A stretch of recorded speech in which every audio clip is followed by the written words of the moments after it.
تو حضور یہ دونوں اسی سے متعلق، یعنی قتل خنزیر بھی، کیا یہ ہو سکتا ہے کہ جو علماء شر ہیں، جو سو ہیں، مطلب شریر سرکش اور بے حیا قسم کی، قتل خنزیر ان کے متعلق رسول اللہ صلی اللہ علیہ وسلم نے فرمایا ہے کہ جب فضا ہوگا، جب جھگڑے چلیں گے، اختلاف ہو جائیں گے، تو اس وقت لوگ اپنے علماء کی طرف جائیں گے ان سے رہنمائی ہدایت کے لیے.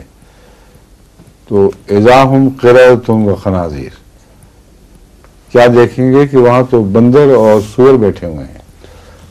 تو یہ ایسے معاملات جو زود حس معاملات ہیں اور جن کے متعلق کوئی بھی بات سن کر اشتعال پھیلا سکتا ہے کہ دیکھو ہمیں یہ کہا ہے. ان میں بہترین اور محفوظ ترین طریق یہی ہے کہ پہلے مضبوطی سے ایسا حوالہ آن حضرت صلی اللہ علیہ وسلم کو پیش کریں جس کی سند موجود ہو. یہ بحث الگ ہے کہ وہ سند ان کو منظور ہے یا نہیں، مگر یہ بات قطعی طور پر ثابت ہو جاتی ہے کہ 1400 سال سے یہ حدیثیں بعض کتب میں لکھی ہوئی موجود ہیں.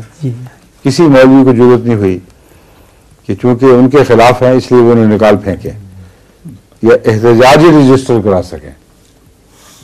یہ ہے اصل پوائنٹ. تو ایسی حدیثیں جب آپ پیش کرتے ہیں تو حدیثیں کرتے ہیں، اپنی طرف سے آپ بات کر دیتے ہیں، اس کا نقصان پہنچ سکتا ہے.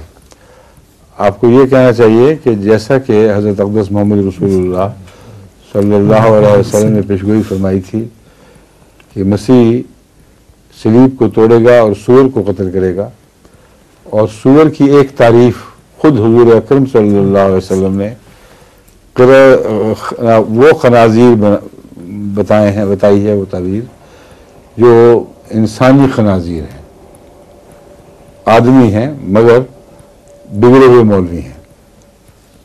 اس پر یہ سوال ان کا جو غالباً بنا رہے تھے وہ یہ اٹھتا تھا کہ کیا یہ بھی ہو سکتا ہے کہ خدا کی طرف سے کوئی ان پر پکڑ آیا ایسی کہ ظاہری طور پر بھی ان خنازیر کا قتل عمدی نہ کریں مگر تقدیر اللہ کی تقدیر کریں اور ان کا قلع کما کرنے کا انتظام کرے. یہ پیش نظر تھا جی کہ ان کے عقائد سے امت کو نجات دلائے.